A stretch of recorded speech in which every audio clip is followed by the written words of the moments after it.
Good morning all of you. आज हम फिर से एडजेक्टिव क्लॉज को थोड़ा सा आगे बढ़ाते हैं। कल हमने पढ़ा था कि एडजेक्टिव क्लॉज होते क्या हैं, कहाँ इसका यूज़ करते हैं, हो, होम, विच, दैट कहाँ यूज़ करते हैं, उसी को हम आगे पढ़ाते हैं। तो एक बार थोड़ा सा एक ओवर रिव्यू ले लेते हैं कि भाई क्या था एडजेक्टिव।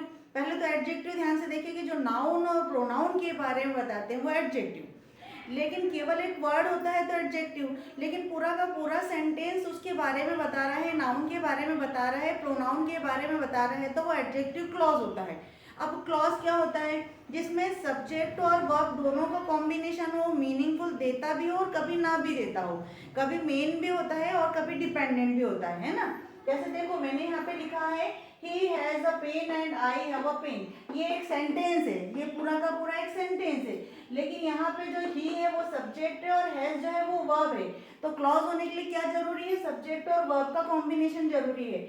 यहाँ पे भी सब्जेक्ट और वर्ब का कॉम्बिनेशन है, ही हैज अ पेन, उसके पास एक पेन है, and I have a pen, ये सब्जेक्ट है और ये है, दोनों के पास अपना सब्जेक्ट है और दोनों के पास अपना वर्ब है, तो ये दोनों क्लॉज है और ये दोनों क्लॉज को किसी कंजंक्शन के थ्रू जोड़ा गया है, ये एंड के थ्रू जोड़ा गया और एक सेंटेंस बना लिया गया है ना। तो ये तो क्लॉज हो गया आपका। लेकिन अब अपन पढ़ रहे हैं एडजेक्टिव क्लॉज। तो एडजेक्टिव क्लॉज क्या पढ़ा था हमने कि भाई मैंने पढ़ा था the teacher punish the boy, teacher ने लड़के को पनिश किया, who was making noise in the class, जो क्लास में आवाज कर रहा था, है ना। तो ये जो हु है, हु किसके लिए आया था? इस लड़के के लिए आया था। ये वाले बॉय क्या था? नाउन था, इसके लिए आया था। तो इस नाउन की विशेषता बता रहे थे, इसलिए क्या हुआ? एडजेक्टिव क्लॉज हो गया। तो फिर भाई ये क्लॉज कैसे हुआ? ये देखो, ये जो टीचर है ये इसका एक सब्जेक्ट हो गया, ये इसके एक वर्ब हो गई, ये क्लॉज हो गया यहाँ से यहाँ तक के, है ना। लेकिन यहाँ से हम फुल स्टॉप या पूर्ण विराम क्यों नहीं लगा रहे हैं या कॉमा क्यों नहीं लगा रहे हैं? क्योंकि हम उसको रिलेटिव क्लॉज से जोड़ रहे हैं। Who was making noise in the class, जो क्लास में आवाज कर रहा था। तो ये हु क्या हो गया? किसके लिए आया? इस बॉय के लिए ही तो आया, तो ये सब्जेक्ट हो गया, वॉज आपकी वर्ब हो गई, मेकिंग उसकी वर्ब हो गई। तो ये भी एक क्लॉज हो गया और ये भी क्लॉज, यहाँ तक के हम पढ़ चुके थे, है ना।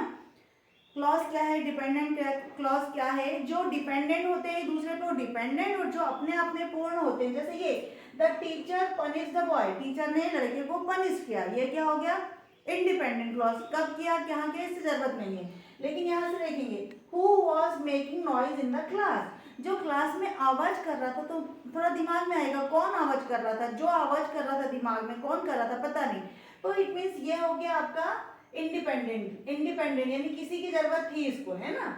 ये हम ऑलरेडी पढ़ चुके थे, ठीक है। अब हम आते हैं, ये जो एडजेक्टिव क्लॉज होते हैं, एडजेक्टिव क्लॉज टू टाइप से होते हैं। पहला होता है डिफाइनिंग और रेस्ट्रिक्टिव रिलेटिव क्लॉज, है ना। रिलेटिव से रिलेटिव प्रोनाउन के थ्रू जोड़ते हैं अपन, इसको एक दूसरे को रिलेट करते हैं ये।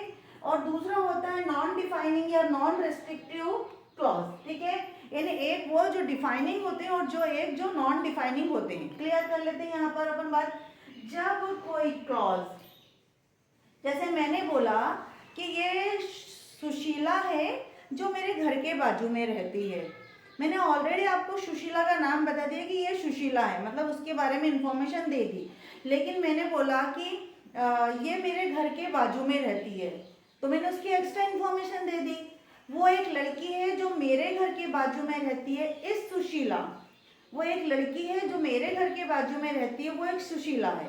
तो मैंने यहाँ पे भी एक इंफॉर्मेशन दे दी, है ना। तो इस प्रकार के डिफाइनिंग और नॉन डिफाइनिंग हम करते हैं, मतलब जिसके बारे में हम एक्स्ट्रा इंफॉर्मेशन देते हैं। तो जब किसी के बारे में एक्स्ट्रा इंफॉर्मेशन की जरूरत पड़ती है, और कभी क्या होता है एक्स्ट्रा इंफॉर्मेशन की जरूरत नहीं भी पड़ती। एक एग्जांपल के थ्रू समझेंगे तो और जल्दी। The girl who is wearing a red sweat, अब ये गर्ल जो है, ये जो लड़की है वो कौन है हमें नहीं पता, पर ये लड़की है जिसने लाल स्वेटर पहनी हुई है, वो सरिता है, वो सरिता है। मतलब इस लड़की के लिए हम अननोन थे, हमें नहीं पता था, लेकिन जैसे ही हमें बताया कि उसने रेड स्वेटर पहनी है, वो सरिता है, इट मीन्स ये आपके साथ क्या हो गया?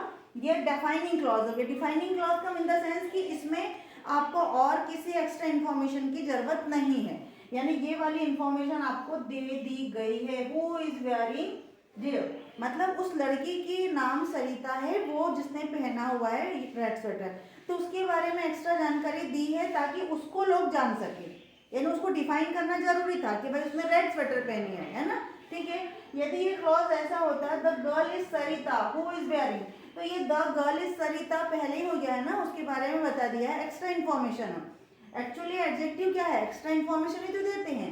एक बार फिर से सुनेंगे, जब कोई क्लॉज किसी नाउन को, कोई क्लॉज किसी नाउन को क्वालिफाई करे जिसको आइडेंटिफाई करना जरूरी हो जाए, मतलब जैसे कि मैंने ये लिखा है, मैं आपने देख लिया कि ये मैम ने लिखा है, लेकिन मैं बोलूँगी नहीं ये मैंने नहीं लिखा, किसी और ने लिखाया है, लिखाया है या लिखा है, तो फिर आपको लगेगा अरे नहीं किसने लिखा, तो उसको आइडेंटिफाई करो, है ना। तो इट मीन्स इसको आइडेंटिफाई करना जरूरी हो जाए तो उसे रिस्ट्रिक्टिव क्लॉज या डिफाइनिंग क्लॉज कहते हैं। इसमें कॉमा का यूज नहीं करते, इसमें कॉमा का यूज नहीं करते। इट मीन्स देखो the girl who is wearing a red sweater, जो गर्ल एक सरिता नाम की लड़की है वो उसने रेड स्वेटर पहनी, मतलब उसको डिफाइन कर रहे हैं कि वही लड़की है जिसने लाल स्वेटर पहनी, सरिता ही है, कंफर्मेशन है ना। अब देखेंगे एक example of this is the book, ये वो बुक है, दैट आई गिव यू, ये वही बुक है जो मैंने तुम्हें दी, मतलब मुझे इस बुक के बारे में जानकारी है ऑलरेडी पहले से है। तो ये डिफाइनिंग क्लॉज कितना हो गया, ये डिफाइनिंग क्लॉज हो गया, ये रेस्ट्रिक्टिव क्लॉज हो गया। दिस इज द बुक, ये वही बुक है जो मैंने आपको दी, मतलब उसके बारे में मैं जानकारी हूँ, मेरे को उतनी जानकारी हो, आपको भी उतनी जानकारी है, तो ये डिफाइनिंग क्लॉज हो गया, ठीक है ना। इसके बारे में और अधिक एक्स्ट्रा जानकारी मुझे नहीं देना है। My sister who lives in Dewas, मेरी बहन जो रहती है कहाँ, देवास में, इज वेरी हेल्पफुल, वो हेल्पफुल है। तो ये देखो ये माई सिस्टर जो है यहाँ से यहाँ तक का एक क्लॉज हो गया था, ये देखो ये को इसको अगर हम ऐसे ले लेंगे तो my sister is very helpful, मेरी बहन हेल्पफुल है। हु लिव्स इन देवास, तो वो जो देवास में रहती है, तो अब आपको बताना पड़ेगा ना मेरी बहन कोई कौन है, देव मुझे नहीं पता कौन है, आपको नहीं पता कौन है, मुझे तो पता है, तो बोले मेरी बहन जो देवास में रहती है वो वेरी हेल्पफुल है। तो ये जो हु है ये क्या रिलेटिव प्रोनाउन था, रिलेटिव प्रोनाउन से ये वाला पूरा का पूरा क्लॉज क्या है, ये क्या है, सिस्टर क्या है, नाउन है, नाउन के बारे में ये पूरा का पूरा क्लॉज बता रहा है, इसे हम कहते हैं रेस्ट्रिक्टिव क्लॉज या डिफाइनिंग क्लॉज। इसको क्या कहेंगे हम, डिफाइनिंग क्लॉज, क्या कहेंगे, डिफाइनिंग क्लॉज। और ये my sister is very helpful, इसको हम कहेंगे मेन क्लॉज या इंडिपेंडेंट क्लॉज। देखोगे दिस इज द बुक, ये बुक है ना, दिस इज द बुक, ये बुक है, ये भी आपका मेन क्लॉज हो गया। लेकिन अगर हम एक्स्ट्रा देखते हैं, यस्टरडे आई सॉ अ बस, यस्टरडे आई सॉ अ बस, मैंने एक बस देखी, यस्टरडे आई सॉ अ बस दैट वाज बर्निंग, कल मैंने एक बस देखी जो जल रही थी, मैंने देखी एक बस, ठीक है ये मेन क्लॉज है, लेकिन कौन सी, जो जल रही थी, जो जल रही थी, तो ये वाला क्लास क्या कर रहा है, इसको, ये वाली बस कौन सी, अब सभी तो नहीं होगी ना, सब जब बस जल रही है नहीं ना, तो उसने जो पर्टिकुलर बस देखी उसके बारे में जो एक्स्ट्रा इन्फॉर्मेशन दे रहा है वो ये वाला क्लॉज दे रहा है, तो इसे हम बोलेंगे एडजेक्टिव क्लॉज। ये बस क्या था, ये नाउन था, नाउन के बारे में तो ये क्लॉज बता रहा है, तो उसे हम कहते हैं एडजेक्टिव क्लॉज। क्या कहते हैं, एडजेक्टिव क्लॉज। क्यों, क्योंकि देखो ये नाउन के बारे में बता रहा है, ये नाउन के बारे में बता रहा है, ये नाउन के बारे में बता रहा है, और उसको पूरे सेंटेंस के थ्रू बता रहा है, पूरे क्लॉज के थ्रू बता रहा है। और ये जो दैट जो है कंजंक्शन है, ये हु जो है प्रपोजिशन है, ये इनको जोड़ करके एक नया क्लॉज बना रहा है। अब बोलेंगे मैम यहाँ कहाँ सब्जेक्ट है, देखो ये जो दैट, क्या देखी आपने, बस, बस देखी, जो, तो बस के लिए तो आ रहा है, सब्जेक्ट का काम कर रहा है, और ये वर्ब का काम कर रहा है। यहाँ पे देखेंगे आई क्या है, सब्जेक्ट है, और ये वर्ब है, जरूरी नहीं कि इसको आगे लगा है, पीछे लगा, बीच में लगा, डजंट मैटर, ठीक है ना। आई सॉ अ चाइल्ड, मैंने एक लड़का, एक बच्चा देखा, who had been crying for an hour, देखो मैंने यहाँ पे लिखा हुआ है मैंने एक बच्चा देखा, ये अपने आप में कंप्लीट है ना। Who had been crying for an hour, जो 1 घंटे से रो रहा था, 1 घंटे से रो रहा था, तो चाइल्ड क्या है आपका, नाउन है, नाउन के बारे में एक्स्ट्रा इन्फॉर्मेशन इस पूरे क्लॉज ने दी है। अब ये क्लॉज कैसे हो गया, तो ये आपका सब्जेक्ट था और ये आपका वर्ब था, तो यहाँ पे भी ये चाइल्ड आता ना, अगर हु हटा देते तो क्या आता, चाइल्ड आता, तो ये आपका सब्जेक्ट का काम कर रहा है और ये आपकी वर्ब का काम कर रहा है, तो ये भी एक क्लॉज हो गया, यहाँ पे भी 2 क्लॉज हो गए। लेकिन ये जो क्लॉज है ये आपका मेन क्लॉज है, मतलब इंडिपेंडेंट क्लॉज हो गया, और ये आपका डिपेंडेंट क्लॉज हो गया। क्लियर। लेकिन ये क्या कर रहे हैं, आपको जैसा मैंने बताया कि जहाँ पे आइडेंटिफाई कराना जरूरी है, वो जो बच्चा रो रहा था, वो एक जो बच्चा है वो रो रहा था, इसमें आपको आइडेंटिफाई कराना जरूरी था कि वो कोई तो भी बच्चा है वो जो रो रहा था, तो इसलिए उसको डिफाइन करने के लिए पूरा क्लॉज दिया है। यहाँ पे कौन सा क्लॉज ये आएगा, डिफाइनिंग या रेस्ट्रिक्टिव क्लॉज।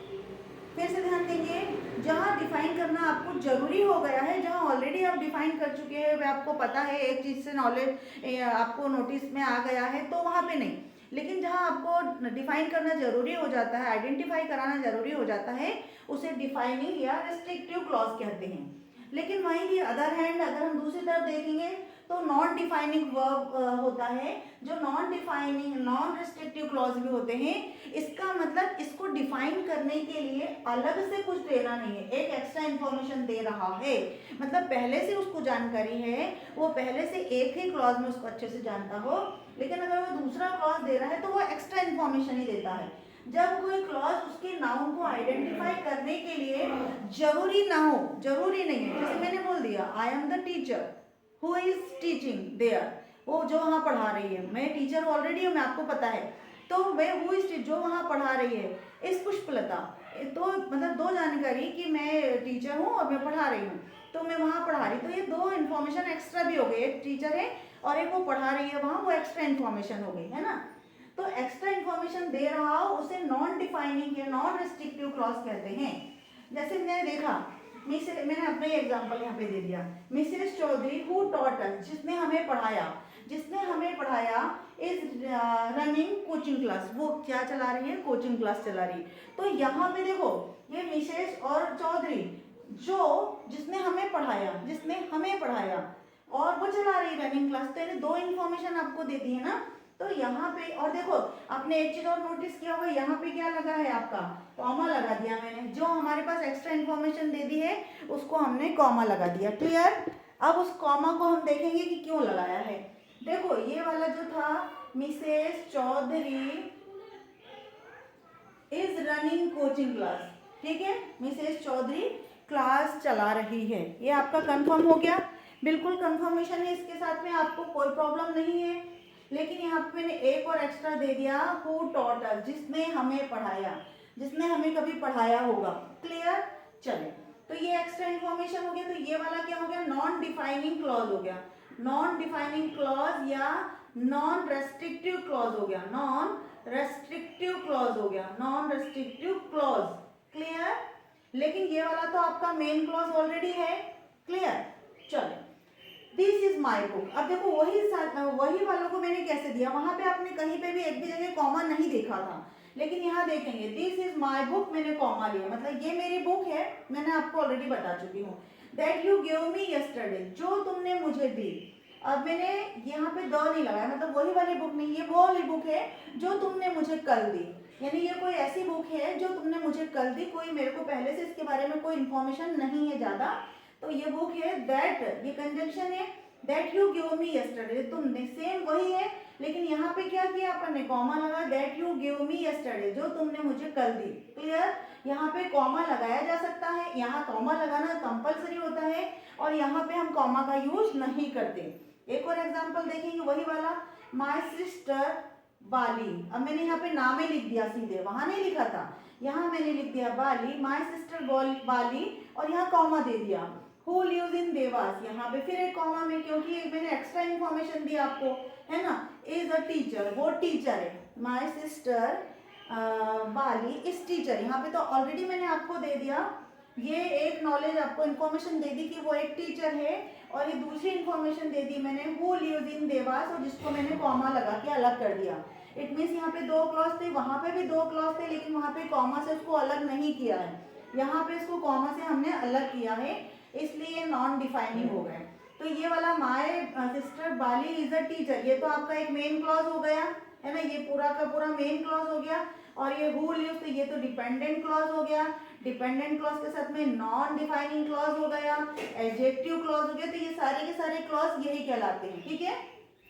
अगला देखेंगे, यस्टरडे सॉ एन एलिफेंट, वहां मैंने लिया था बस, yesterday I saw an elephant that came with us with his महावत इज बिग, यहाँ बोला मैंने yesterday I saw a elephant is big, जो बहुत ज़्यादा I saw an elephant is big, yesterday जो देखा है वॉज बिग, वो बड़ा था, ठीक है ना, बड़ा था, ये हो गया मेन क्लॉज। लेकिन मैंने बोला yesterday I saw an elephant, एक एलिफेंट देखा जो केम विद हिज महावत, उसके महावत के साथ आया था, उसके महावत के साथ आया था, मतलब जो महावत होते हैं उसके साथ आया था, वो सवारी करने वाला उसके साथ आया था। इज बिग, ऑलरेडी सबको पता है कि वो बड़ा ही होता, हाथी बड़ा होता है, इसके बारे में हमने एक एक्स्ट्रा इन्फॉर्मेशन दे दी, दैट केम विद हिज महावत। तो ये क्या हो गया आपका नॉन डिफाइनिंग क्लॉज हो गया, जिसको हम नॉन रेस्ट्रिक्टिव क्लॉज भी कहते हैं और डिपेंडेंट क्लॉज भी कहते हैं, और एडजेक्टिव क्योंकि इस एलिफेंट के बारे में जानकारी दे रहा है, ये हो जाता है एडजेक्टिव क्लॉज हो गया। क्लियर, चलो नेक्स्ट देख लेंगे। आई सॉ हर, मैंने उससे आई सॉ हर्षित, देखो ये मैंने यहाँ पे आई सॉ हर्षित, मैंने यहाँ पे लिखा था आई सॉ अ चाइल्ड, यहाँ लिखा आई सॉ हर्षित और कॉमा लगा दिया। Who had been crying for an hour, मैं इसको पहले से जानती हूँ ना, आई सॉ हर्षित, मैंने हर्षित को देखा। इज भूमिक्स ब्रदर, जो भाई जो मैंने भूमिक को देखा, I saw Harshit is Bhumik's brother, वो वॉज भूमिक्स ब्रदर, उसका भाई है, या इज भूमिक्स ब्रदर, जो भूमिक का भाई है। Who had been crying for an hour, जो 1 घंटे से रो रहा है, ये तो आपको समझ में आ गया होगा फट से नहीं कि जो 1 घंटे से रो रहा, मतलब ये डिपेंडेंट क्लॉज हो गया या नॉन डिफाइनिंग क्लॉज हो गया, नॉन डिफाइनिंग क्लॉज हो गया। But I saw Harshit is, मैंने हर्षित को देखा और कॉमा लगा हुआ यहाँ, इज भूमिक्स ब्रदर, मतलब अलग से उसको कोई और कंजंक्शन से जोड़ने की जरूरत नहीं, इस भूमिक का ब्रदर, वो भूमिक का भाई है। क्लियर, तो इस प्रकार से ये सेंटेंस हो जाता है आपका, ये आपका मेन क्लॉज हो जाता है और ये आपका डिपेंडेंट क्लॉज हो जाता है। इस प्रकार से गाइस मैंने कोशिश की है, ऐसे कई एग्जाम्पल ले लो कि अरे ये वही लड़की है जिसे मैंने कल देखा था, अरे ये वही ड्रेस है जिसको मैंने वहाँ शॉप में देखा था, अरे ये वही वाली बाइक है जो मुझे पसंद थी। तो इस प्रकार के जो क्लॉज बना देते हैं अपन, दोनों क्लॉज को मिल करके जो नाउन के बारे में डिफाइन करता है वो उसे हम एडजेक्टिव क्लॉज कहते हैं। एडजेक्टिव क्लॉज में भी 2 प्रकार के क्लॉज होते हैं, नॉन डिफाइनिंग और डिफाइनिंग क्लॉज। डिफाइनिंग क्लॉज वो होते हैं जो एक्स्ट्रा इन्फॉर्मेशन की उसको मतलब जरूरत होती है, लेकिन यहाँ पे ऑलरेडी एक जरूरत पहले से दे रखी है, उसमें एक्स्ट्रा इन्फॉर्मेशन दे रहा हो तो उसे नॉन डिफाइनिंग क्लॉज कहते हैं। कुछ एग्जाम्पल है उसको भी आप अपने देख सकते हैं। Thank you for watching.